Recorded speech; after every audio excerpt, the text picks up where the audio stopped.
Jamie, thank you for joining us today for an interview with the Doctors Project. Really appreciate your time, and I'm sure our viewers will too.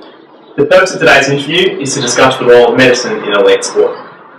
So Jamie, could you tell us a bit about the role of health professionals in day-to-day activities around the club and also on game day? Yeah, so we've got 3 full-time physios. They're at the club every day. And then we've also got our high-performance managers actually a physio as well. On top of that, we've obviously got our club doctor, which is every club has to obviously have a club doctor these days. And so they're in every day. Most players will get physio every day as well. And sometimes it's maintenance, sometimes it's quite specific to potential injuries that players have got. Or for me, when I was injured, it was very specific. For others, come in, how you feeling, a little bit tight here, a little bit sore here, have a bit of an assessment period, work out what needs to be treated, and go from there.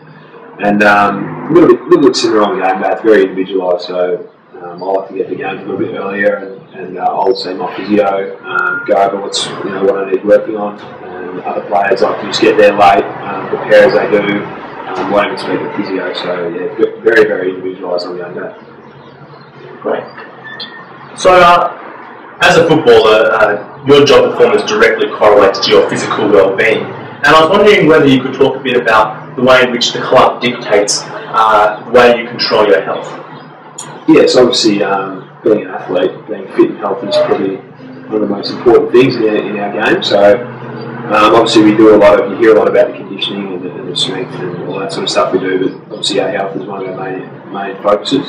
So obviously we've, as I touched on before, we've got a doctor there, so all those sort of needs we can go and speak to him about, but it's a pretty topical at the moment with Essendon. So obviously we're governed by both the SADA and WADA as to what we can and can't have, and use example before of cold and flus. Every other person must take a cold and flu tablet which has pseudoephedrine in it, but unfortunately with the I'm not really much of a medico, but whatever pseudoephedrine does, we're not allowed to take that sort of stuff. So we're obviously governed a little bit by all that sort of stuff, but we're educated a fair bit on what we can and can't have, and we've got support networks around us that can help us out in that area.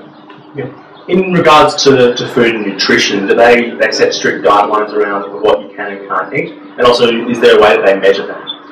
Yeah, so that's again very individual. Everyone's different, I suppose. I'm lucky in the sense that I don't have to be really strict, but I can't let myself just go. We have a lot of education around what we should have, when we should have it, how much water to drink, all that sort of stuff. There are some guys that let themselves go a little bit too much, and they get pegged back a little bit, very strict diets and that sort of stuff. And they get measured by the skin fold, which sort of leads to high skin folds or lead to being on a little bit more strict diet. So we get them measured about once a month or once every 6 weeks, and then it's sort of reviewed upon the skin folds. But on top of that, we also monitor our weight every day as well. So if that's going up too much or down too much, we can sort of adjust our diets around that as well. And we basically just go from there. You mentioned earlier a story about your roommate last year. Can you talk a little bit about that? Yeah. So he was a ruckman, developing ruckman, so he's 199 centimetres and about 87 kilos, I think. So he's quite thin. A lot of ruckmen these days are 2 metres tall and over 100 kilos. So he had a fair bit of weight he had to put on, and so he sat down with our dietitian who's there every day at the club. We can access pretty readily. So he spoke with him, and he was actually 2 dinners a night. Usually two lunches, plenty of protein shakes before and after weights, one before bed. So he was on a very strict regime to sort of put that weight on, and I think over the course of probably a year and a half he put on 9 or 10 kilos, and then unfortunately he's out of the game now and he's lost it all, but that's alright, we'll get it back on. I suppose another question, in modern sport, technology is playing an increasingly important role in ensuring that athletes can perform to the best of their abilities. Can you talk about your experience with technology and I suppose medicine in your role as a footballer in North Melbourne?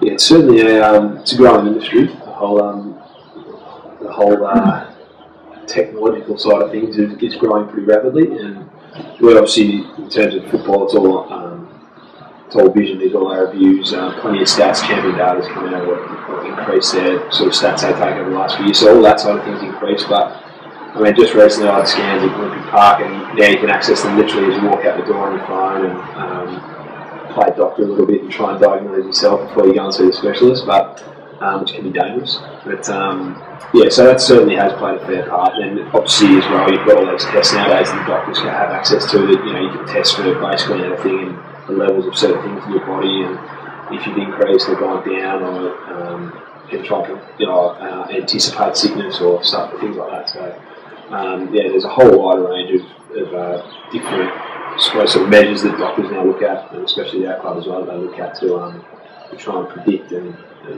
not allow you to get sick, I suppose.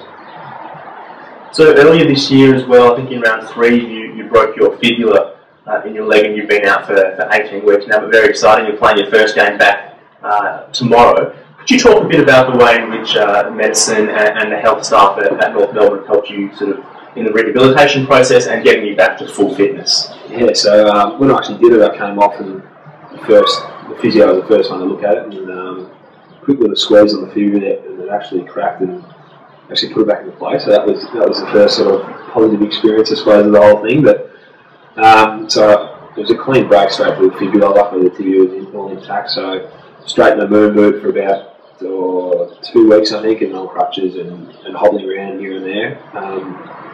It was a pretty lengthy process, but slowly got back to running. We've got an AlterG, which is a weight-bearing treadmill, so running on probably 20% body weight as of about probably week 3, I think, and then increasing that up slowly as sort of I felt comfortable. And I got to about week 9 or 10, and I was still experiencing a little bit of pain, so I went back for another scan, and unfortunately hadn't healed much at all. So I was off legs for another 2 weeks completely, and since week 12 now I've had 6 weeks back and sort of build the fitness up. So it's been good, but I think in terms of the medical assistance I've had, it's mainly involved in the physios, particularly like with a broken bone. There's not much a doctor can really do. Really, it's bone's a bone, you can only heal as fast as it can. But it's pretty obviously important when you break a bone, you're going to have you lose muscle mass in your legs. So if it's your right leg, lost a fair bit of muscle mass, you lose a lot of stability around your knee, around your ankle. So just developing programs to put in place to keep the ankle strength up, calf strength as well, knee stability, all that sort of stuff, just to make sure that you still get that load through the tendons and the ligaments, so that when you do come back to playing, it's not such a shock to the system after being off your legs for 16, 17, 18 weeks. Well, thank you very much for your time, Jamie. Really appreciate it. Wish you all the best with your game tomorrow, and hopefully see you running around the finals later this year. Thank you very much. Okay, thanks a lot.